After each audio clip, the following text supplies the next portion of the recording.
Yeah, welcome back to another episode of The Radical Healing. I'm your host, Jess Betancourt. Bienvenidos, felices fiestas. It's a Saturday here, so I hear my kids banging around downstairs, and hopefully all goes well so I can extend this invitation to you. Today's episode is an invitation to you. And if you caught the title, it's not your grandma's dry January. This is for you.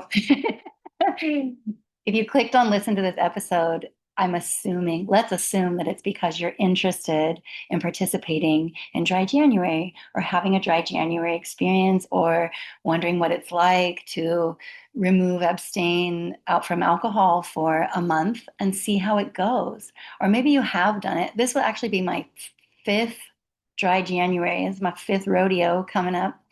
And I've been through many highs and lows with it, but I will tell you that every single experience has been so worth it. It has taught me so much about myself, my interconnectedness with my vice of choice, which is alcohol. And yes, that's to this point. I still conscientiously consume when I choose, but I have no longer have automated behavior with it, which is a thrill to me. There's been like such medicine in my life.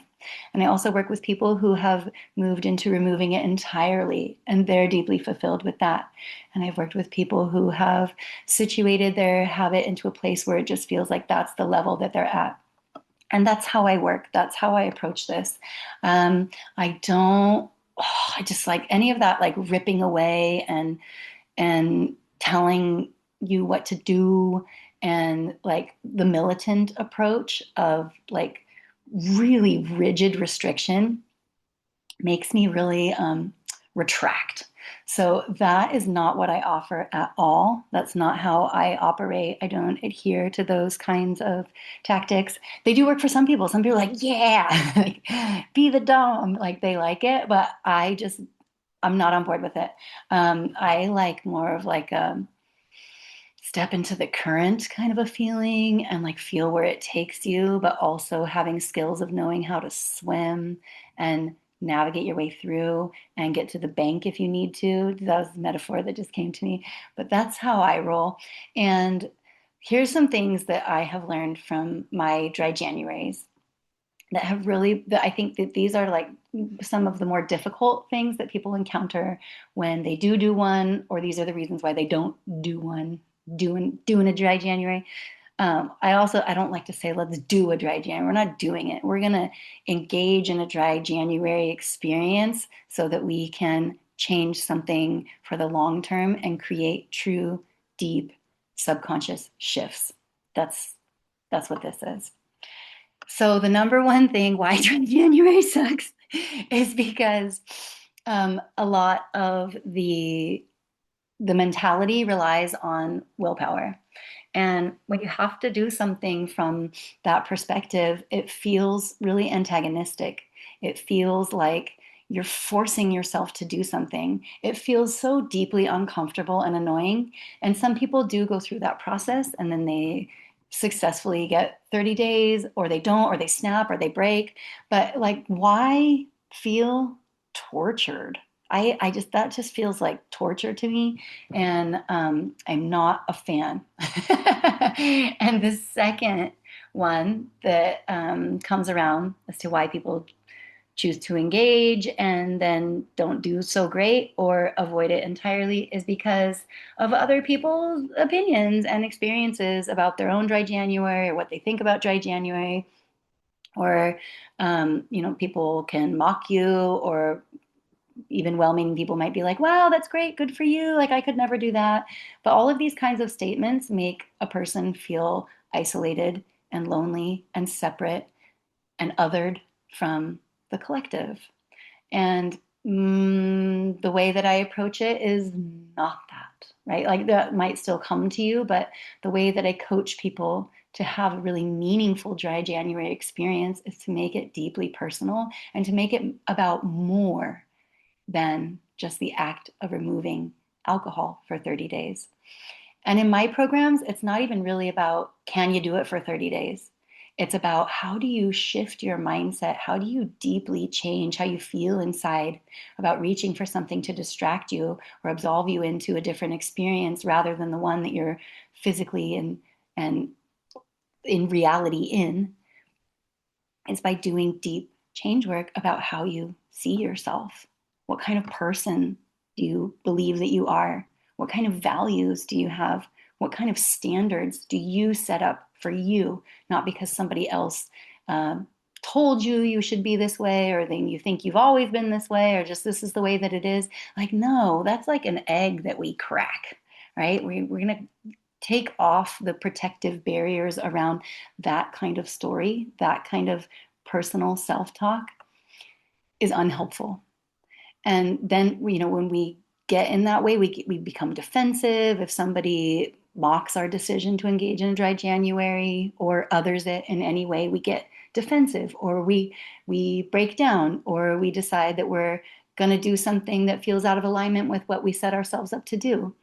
So I invite people to come into this container and make a really strong intention, and then to align that intention with beliefs that you want to step into, with characteristics of yourself that are your strengths. And that's what we parlay the dry January experience into, is an identity shift.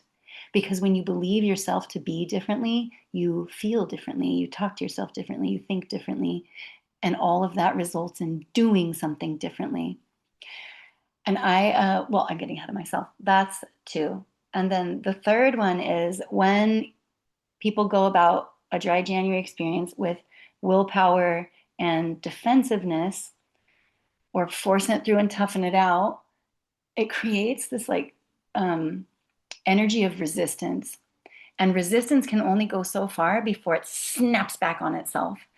And what I see happen a lot, or what I hear of happening a lot, is then February 1st becomes like a tension release party. It's like, let me get through fucking January so I can pop that champagne on February 1st and I made it. And like, that's really self-defeating and antithetical to what you would put all that time and energy into doing.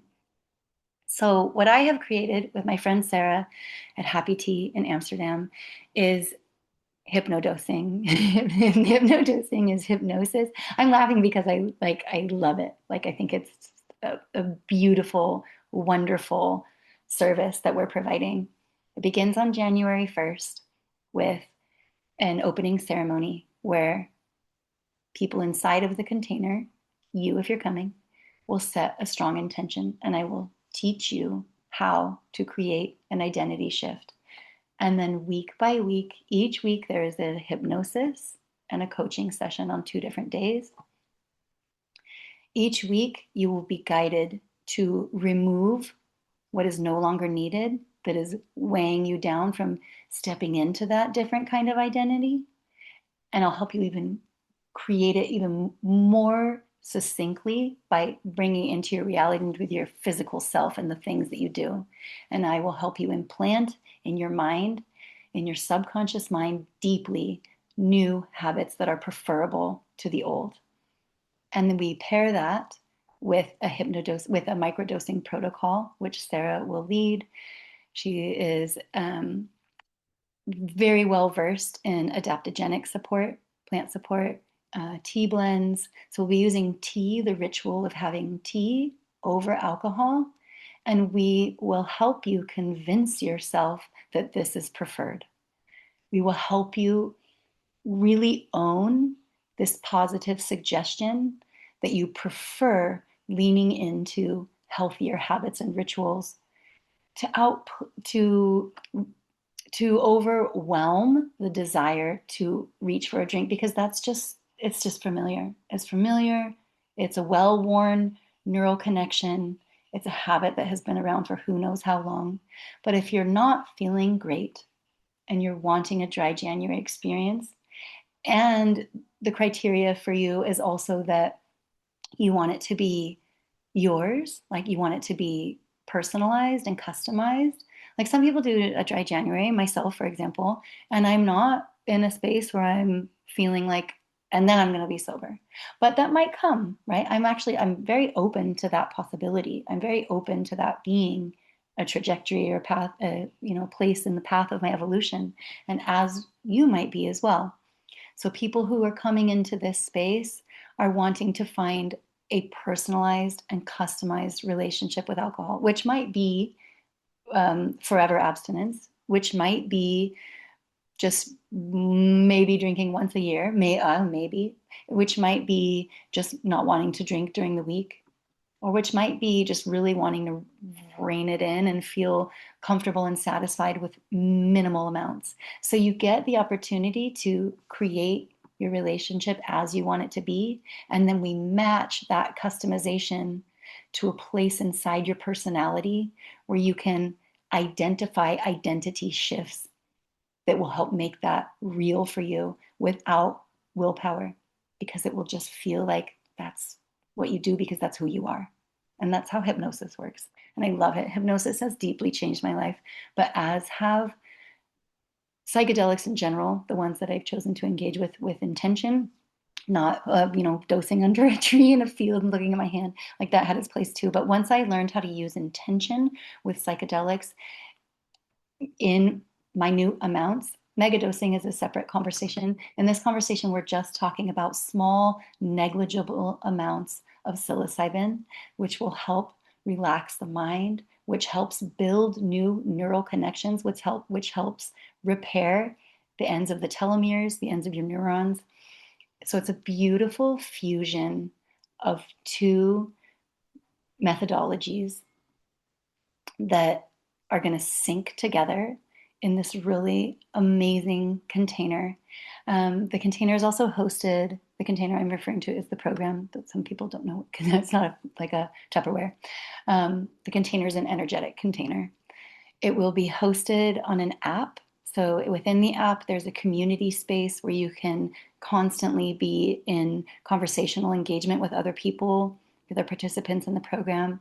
I ran a program for a couple years called Happier Hour. And the premise was that people who didn't want to drink after work or to end their day, they would chime in with each other at that time, which people were in different time zones, but it kind of happened, about 5, 6, 7 for people, depending where you were. And it was so fun to just like have people come in and converse about and support each other in a conversational way, a really open and honest way about, I feel like drinking right now, but I really want to move past this. And we coach each other. I'm in there, Sarah will be in there, and all of the participants will be in there in this private conversation that's held inside the app. There's also guided meditations in the app, alternative drinks that you can make, links to the apothecary, Sarah's tea shop, microdosing information. And so you can just access it from your phone. And all of the recordings, if you can't make them live, if you can't do the deep hypnosis live, then you're invited to set up an intentional time and space where you can take your microdose. And microdosing BT dub is completely optional. We're ritualizing tea. However, you can put a microdose inside your tea. And let me just tell you, that has been my practice for probably the last year. I microdose in my tea off and on a few times a week, and then I'll take like a month off. And it has deeply served me in feeling calm, capable, way less reactive. And if you have kids, you know what I mean. Like that, nothing snaps you like a kid whose prefrontal cortex has gone offline.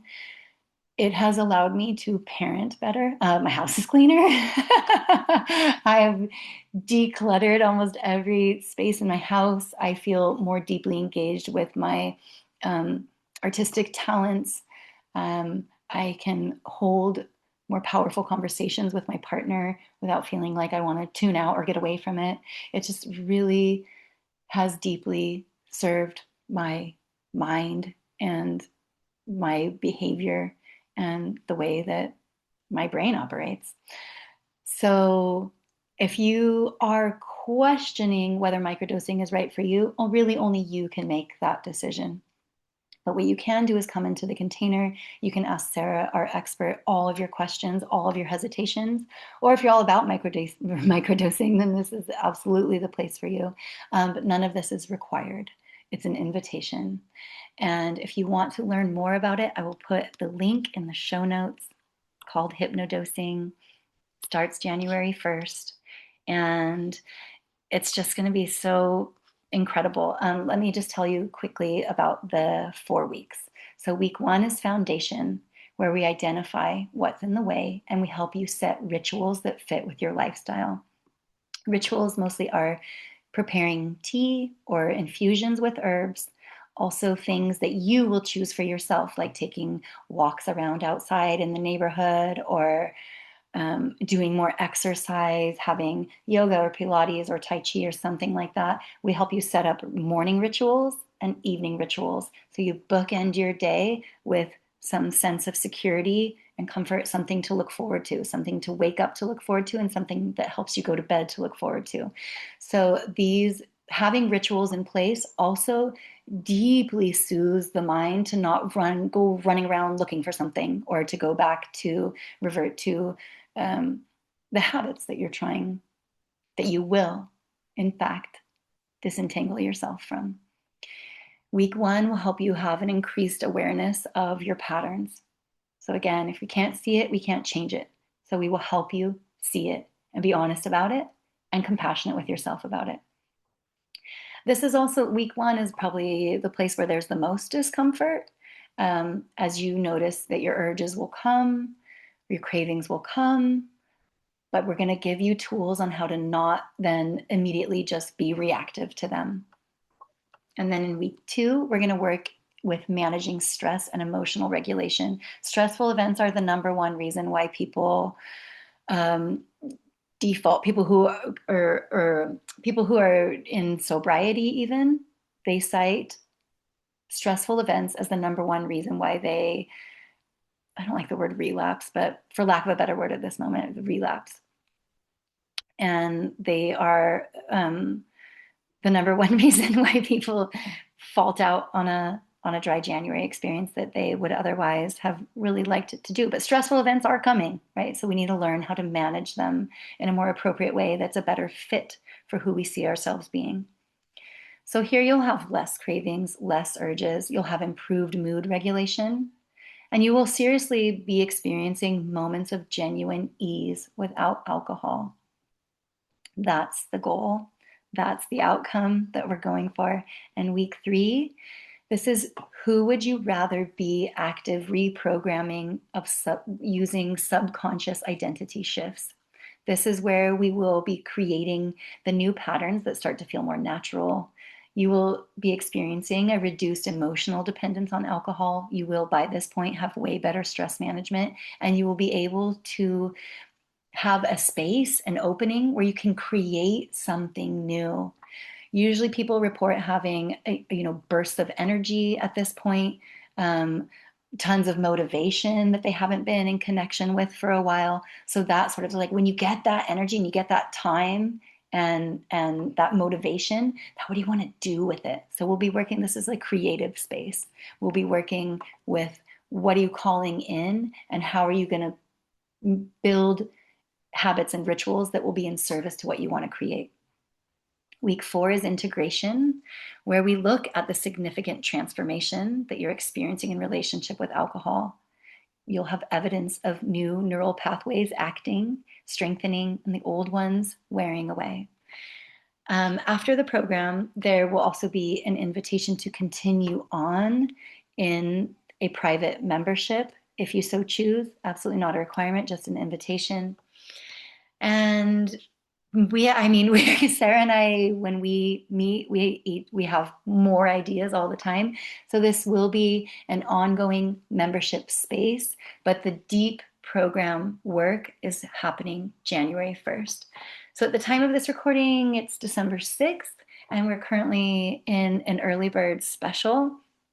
You can check out the link in the show notes to come in if you want to come in with the early bird group. You get early access to the app space. You get some resources to begin practicing identity shifting at this very moment as soon as you join. And early bird will be available until December 21st on the solstice. If you have any questions, please email them to me, Jessica at therootsofhealth hypnotherapycoaching.com. And thank you for listening. Thank you for being here. If you are curious about this experience, I invite you to come try it out. It will seriously be an amazing time. It will be a spiritual time. It will be a sacred time. It will be a chance to really know what neuroplasticity is and how you can change I call it the art of changing your mind, but in neuroscience, neuroplasticity, you can actually physically see changes in the brain with intentional use of microdosing and hypnosis.